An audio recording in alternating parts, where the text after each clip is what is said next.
Hi. Hi. It's the end of the day. Normally we have cavernous empty seats, but luckily they told them it was me that was coming on at the end of the day, and I said, can I bring a friend? And they said, yes, they did. Well, thank you all very much for staying so late in the day. Yeah. Folks, Marissa Meyer, a real pleasure to have you with us.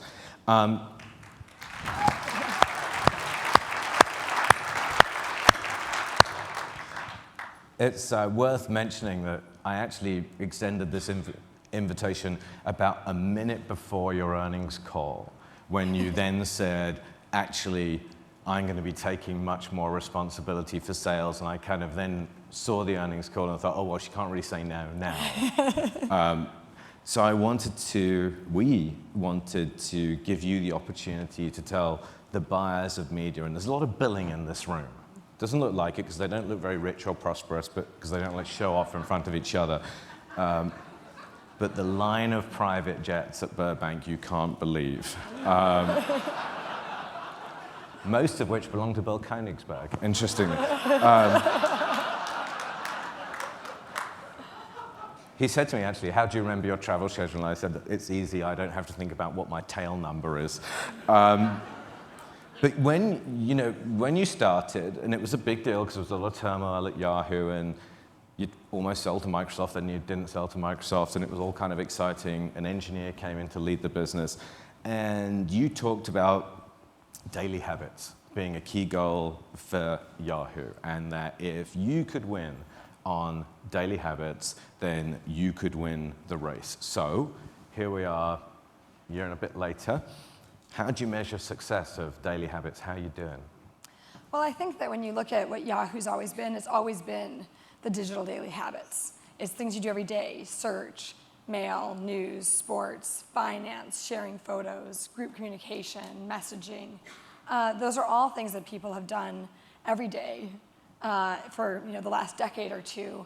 And that's really our core and our strength. And there's a lot of transformation that has to happen, particularly as we go to the world of mobile.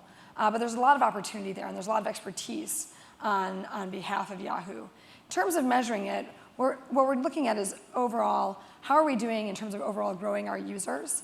And we've actually grown users about 20% since I joined, from around 700 million monthly active users to more than 800 million monthly active users today on the core Yahoo network, and that's separate from Tumblr. So that's 800 million globally. Yep. Right? These people don't have passports. It's an American thing. Just don't be fooled by my accent. What does that look like in the US? In the US, we have one of the largest audiences, we believe, somewhere on the order of about 200 million monthly active users. Okay. So I asked you, I think, when we were together in Sunnyvale, I said, how is the conversion rate going from monthly actives, which is like the really super big number, to daily actives and the time they're spending? Because I kind of figured that if daily habits was getting more and more traction, that might be one of the measures in which you would be looking at. And it is, and we don't break out daily unique users yet. I think that's something that we'll be looking to do, but we are measuring internally what the ratio is of daily to monthly, and we're driving it up, and we're doing this with products that we think are really interesting, like the Yahoo News Digest. How many people here have tried the Yahoo News Digest? Show of hands. If you haven't tried it, I encourage you to. It's an interesting concept. It came through one of our acquisitions. Tell them the who. Sure. At the time he was 17 years old. Now he's the 18-year-old Nick Delosio, who is the founder of Sumly. I'm British. He's British. He grew up in London.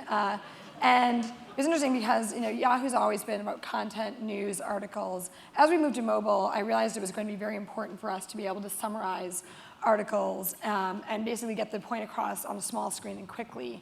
And so we started looking at summarization technology. And it's funny because at the time, obviously the last thing I kind of wanted to do was buy a 17-year-old's company. So I said, really, and so I said, we need it. Did you pay an M&Ms or did you give him money? But it is funny, like our head of HR actually had his mother for a while on speed dial because she needed his consent for almost everything. But it was interesting, as I said, look, we need summarization technology. There's a rather precocious and engaging 17-year-old who has this technology that looks quite good. We went to our labs, folks at Yahoo Labs, and said, can you figure out who has the best summarization technology in the world, and we looked at about a dozen to 15 different companies, and they came back and they said, you won't believe it, but it looks like Sumly is a solid year ahead of anyone else in terms of the ability to accurately and intelligently summarize content. So we went ahead and we made that acquisition. We took it and we actually integrated it into the core Yahoo app on the phone within less than a month. So it was a very fast integration. And Nick's second turn is what we call now the Yahoo News Digest, which focuses on analyzing news, distilling atoms. And so he'll pull in a graph, a picture, a quote from lots of different sources, compiling it in to a single story. And twice a day, once in the morning, once at night, he publishes a digest of the day's news, which has 7 to 10 of the key stories. And it's been getting rave reviews. I think one of the interesting turns, which is funny that it came from someone who's just 18 years old, is he realized that there's so many things in the world right now that are endless. It's just an endless stream of news and news feeds. The one really wonderful and somewhat delicious thing about the News Digest is that it actually tells you when you're done. So after you've read the 7 to 10, it actually literally at the bottom turns bright green. It says, you're done. And it says, if you want to read more, go ahead and pull up and you can read more news. But it actually does that. And so we've been looking at applications like that because the News Digest, which we launched in January, we're seeing actually more than 50% of installs, not just monthly active users, but installs have become daily active users of the News Digest and ultimately of the broader network for Yahoo. And so we're measuring things like that in terms of looking at the overall ratio and actually also expanding our product offering to be focused on products that play more to the digital daily habits. So I think, when you hear the narrative from Menlo Park, from the guys at Facebook, they love the conversion number of monthly average uniques to daily uniques and so forth. And I think that, whilst you're not breaking that out now, I think it's something that the market will look for progress on because, this is a room full of storytellers, and I think there would be a general consensus that if you have got an engaged and committed user base represented by daily actives, then that's a kind of narrative platform that you can tell stories on rather than just be programmatic, kind of everything else. We completely agree, and so that's one of the reasons why we're very focused on daily. We're also really focused on time spent, and we see time spent growing on both the core Yahoo network as well as on Tumblr, which had 55% time spent growth over 2013, and about 250%, maybe even approaching 300% growth on time spent on mobile. I'm very linear. We're going to do Tumblr later. Okay. By the way, the man in question came to the WPP event in Cannes last year, the 17-year-old, by the way, who was still 17-year-old at the time, and he's irritatingly bright. But there you go.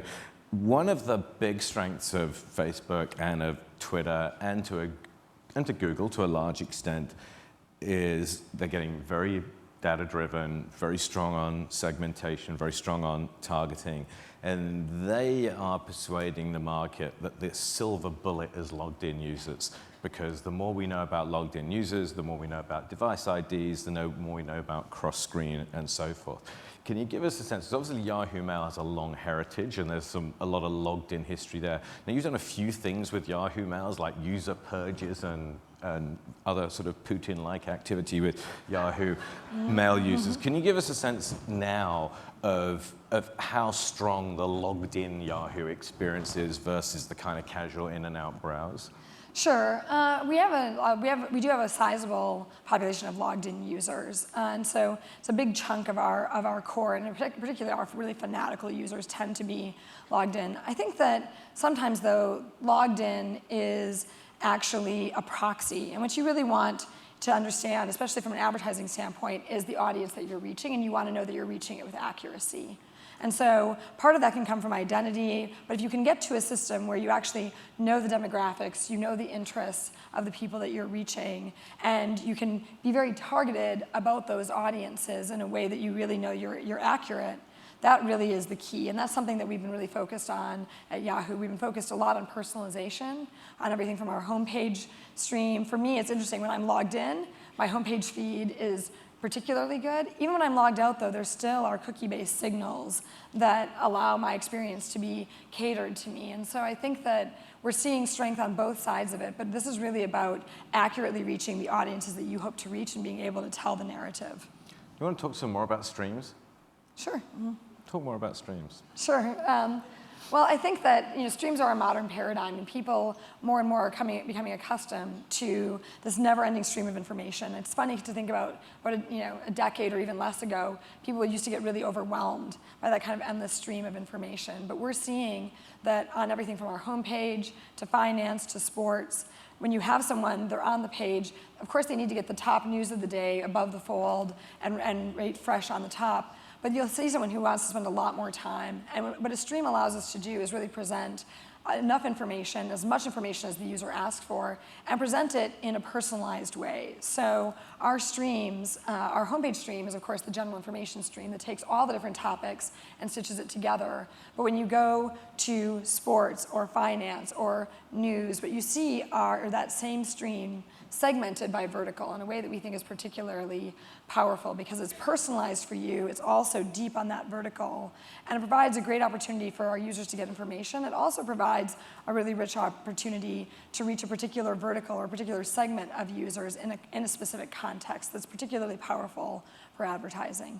So, going back, MSN, AOL, with a big kind of portal competitive set, then obviously Google came along and gave everyone a good pasting and search. Oh, that was your fault. You gave everyone a good pasting and search. So you only have yourself to blame, literally, in that case. Do you still see Google and Facebook and MSN as the competitors set, or do you think kind of wider to Time Inc. and Meredith and CBS? Because there's always been a bit of a kind of schizophrenia about the relationship between Yahoo and original content. It started with none, then came Terry Semel, then you retreated, and you've made some moves. What are your feelings about original content and studios and partnerships now?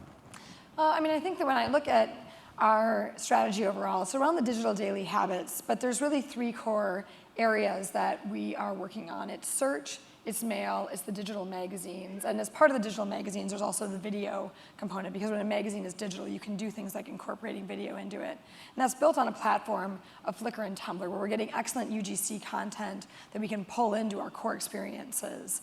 And when it comes to original content, it is something that we've gained a lot of strength in. We've made investments, for example, hiring Katie Couric. We have overall also made investments in things like Yahoo Food and Yahoo Tech, which are our first digital magazines we've launched and are off to a great start. Each of them is a top 3 site in this particular category. If you compared it to paper magazines, they actually would be a top 3 magazine in terms of circulation across the US. So there's really broad reach available on both of those sites. And we're really happy with the innovation, the design, the thought that we put into those digital magazines. It's a format that works well for us, works well for our users. We think it also works well for our advertisers.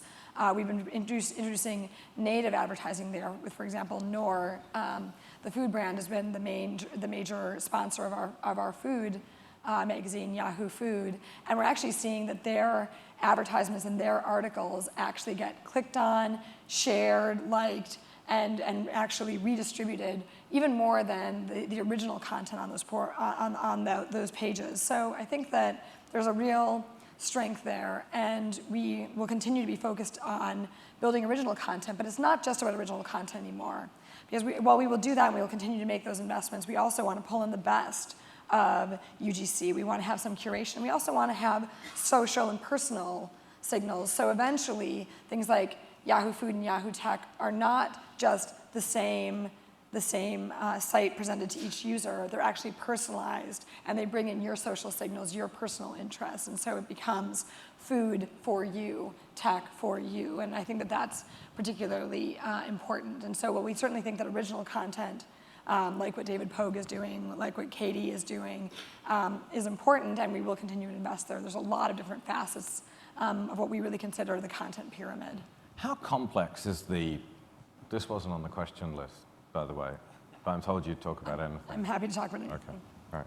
I wanted to find out how you got that Vanity Fair thing, because I'm hoping that there must be a cheap, like 99-cent version of Vanity Fair that'll do a thing on me. Oh, it's funny. So I didn't actually participate in the I'm Vanity Fair only piece, kidding. but on Vogue, it was. It was Vogue. It was Sorry, Vogue. yeah. Yes, like they said the picture. It was funny because it was a very short photo shoot, but they had me sitting right side up, and the photographer said that was boring, and would I mind flipping upside down? it's kind of this diagonal chaise lounge. And so we it. tried it, and it worked. I had exactly the same thing with the Reader's Digest. But I look quite tall in the Reader's Digest, which is why I went for that format. It worked for me. So I want to go back to this kind of logged in thing. So there's a few aspects to that. So there's lots of people logging into Google's properties with Gmail, lots of people logging into Apple's properties because of iTunes persistent identities, and with Facebook and with Twitter. And I think you've kind of gone the other way, and so if you want to log in with us, log in with us. Is there not some merit in saying, if I can get the data sharing thing right, I'll take anybody's login as long as I can get visibility across my continuous user base? Did you kind of think about going one way or the other on that? We did think about that, but a lot of this is, we're very focused on users, and we want to make sure that we do right by them in the best that we possibly can. And in all honesty, there's just a lot of things that you can do when you actually own the account in terms of being able to protect that user and in terms of being able to provide service for that user that you can't do if, for example, you need to reset their password and you don't actually have that password. How do you convey to them that, for example, there's a lot of account compromises. They're happening all across the industry right now, where a user reuses their password. They use the same password on several sites. One of the sites has a compromise, and suddenly that hacker can get into your email, your account somewhere else. When we don't own that account and we don't have a username and password and an easy way of communicating with that user, it's a problem, and we can't really do the best that we can for them. And so for that reason, also for the accuracy and data precision reasons, we decided that for now, we think the right thing to do is to have people who are logged in at Yahoo log in with a user account. And I should also note that the vast majority of our users, our logged in users, already were logged in with Yahoo accounts. So it's not that big of a change. So one of the things you've done, which has been very obvious, we'll get to Tumblr later, you've done tons of acquisitions like crazy. Not like crazy, like really sensible. Well, someone's going to say, Norman says Mayer's acquisition strategy is crazy, and that's not true. And as a consequence, you've brought in a lot of science talent, a lot of engineering talent. There's a lot of people said that the reason why they hired you is that great engineers only go and work for CEOs who are also great engineers, so that's good. When you think about those engineers as a collective, and what you want to focus on and what the kind of North Star of engineering at Yahoo looks like, is there a way you can kind of summarize that so you can look at anything that's going on in the business and know it's on mission or not? Sure. I think that we have really tried to be a magnet for excellent technical talent. I'm really proud that last year, about 50%, just north of 50% of the people we hired were engineers and people who can actually help us build the products, so continue to advance and innovate the products. We hired more than 100 PhDs. We really set about last year to rebuild Yahoo Labs, our sciences, our data efforts, and that came in the form of more than 100 PhDs last year. So we really have worked at that, and some of that has come through hiring, some of that has come through acquisitions. But what we've tried to do is make sure that our investments are focused. And one of the big areas of focus for us is mobile. When you look at what we do, mail, search, news, sports, finance, photo sharing, they're all things that are absolutely perfect for mobile. That said, when I came to Yahoo, one of the weaknesses was that mobile was everyone's hobby and no one's responsibility. And we had, somewhere on the order of 50 to 100 people across the company working on mobile, and that was not nearly enough. And so we've taken the approach and effort of pulling in teams in the form of talent acquisitions and having them come in and saying, okay, you've got a great team dynamic, you have great sensibilities for mobile. Please, we're sorry that your app didn't reach the distribution that you expected it to, but please stop working on that and say, for example, build Yahoo Screen or build Yahoo News Digest. And when you look at or build the Yahoo Weather app, and when you look at a lot of our apps that have reached a lot of critical acclaim, they've actually reached it through bringing in one of these acquired teams. And so that's been part of the strategy, and that's been part of what we've been doing, and we actually grew the mobile team, depending on how you measure it, by a factor of 5 to 10x. So we have now close to 500 engineers and product managers working on our mobile applications and our mobile web offering, which I think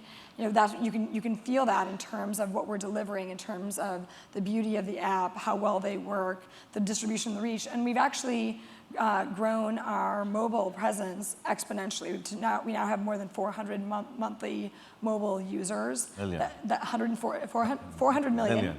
400 million, and that's up 160 million inside of a year. So we have had really substantial growth in mobile, and it's because users are responding to that excellence and that investment in the mobile space. So when Facebook does an earnings call, everyone cheers because they think they've cracked the code of monetizing mobile. When Google does an earnings call, kind of everyone cheers because Google has cracked the code of the entire universe. But when they question Google, they say, are they monetizing mobile search and display at the same rate as desktop display? So if you put kind of, I guess, mobile together, and we can sort of almost add programmatic, which is another area of the kind of monetization issue that people are thinking about. What will you look for in terms of signs of progress, and how do you think the mechanisms of that will work so that enormous volume of impressions in the system, whether they're mobile or otherwise, are going to start meeting desktop monetization levels? We're very focused on it, and what we have broken out is there's a few new businesses that we're really investing in: mobile, social, native, and video. And when you look across those four, what we saw is we actually saw a 65% growth rate over 2013 in those areas, and we actually think that growth rate will accelerate this year, and that's one of the proof points we'll be looking at, is in terms of those new growing areas and the way they map to our offerings in terms of Yahoo Gemini, in terms of Tumblr, in terms of our video offerings. You better stop on Gemini. And it's possible that there are people in the room that don't know what Yahoo Gemini is. Well, I'll come back to that. But when you look at that, we've seen good growth, and we think that will accelerate. Yahoo Gemini is a marketplace we've recently launched. Last year, at the end of April, we launched something called Stream Ads. The Stream Ads, we've seen a lot of success for advertisers in Stream Ads. Users really like them. They feel very native. They just fit with the content around them. We then expanded the offering for Stream Ads to also include image ads. So in slideshows, you can see Stream Ads there as well. We also then went on to expand them also to include cost per install ads in December, because they work particularly well on mobile in terms of reaching new users and people who are willing to try out applications. And then we realized that when you look at Stream Ads, the format, the functionality, the way people want to buy and measure them isn't all that different than search ads. And so what we did is we pulled together Yahoo Gemini, and Gemini refers to the twinning principle, both in terms of having search and native mobile in the same marketplace, but also the twinning aspect of native advertisements, which means that if you see a piece of content, you can buy the sponsored twin that appears alongside it.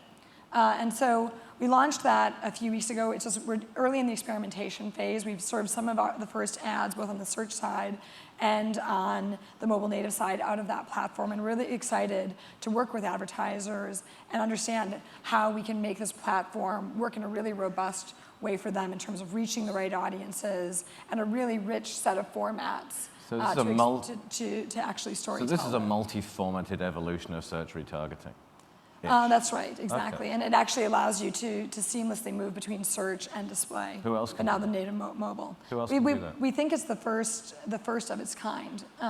You heard it here first. In terms of a unified mobile marketplace. So the received wisdom is that when Yahoo bought Right Media, they dived into the, did we even call it programmatic then? I'm not sure.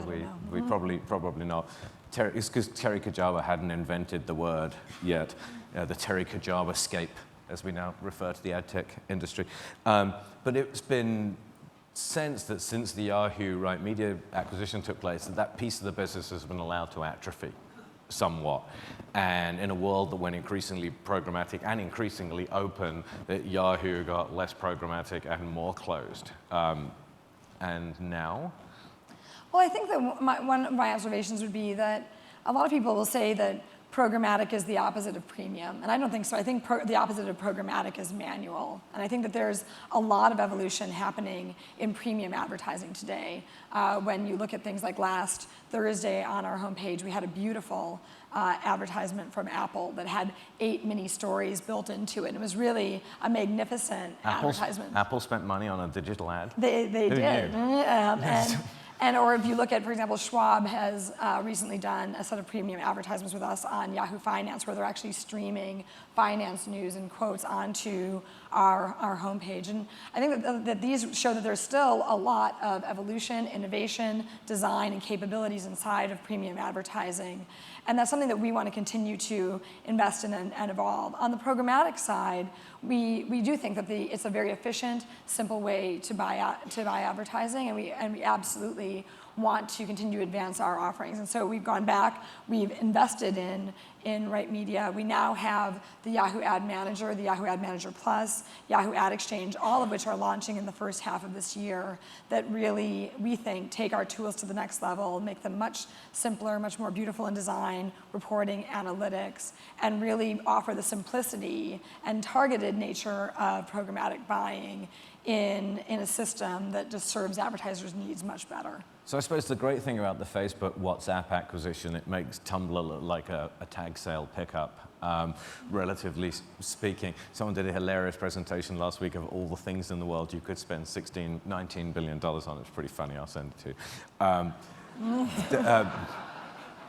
David Karp very kindly sort of indulged my middle-aged white man's questions in his office a few months ago. And I said, what is it that's special about Tumblr? He said, it's a beautiful creative palette that's unpolluted by ads. Those were his, and I quote. So you spent $1 billion on something that's a beautiful creative palette that's unpolluted by ads. How do you get your $1 billion back? Well, I think that there's a lot of pieces of Tumblr that we think are exciting. I think advertising is one of the things we're most excited about. But I will say, one of the things, we got an incredible amount of content.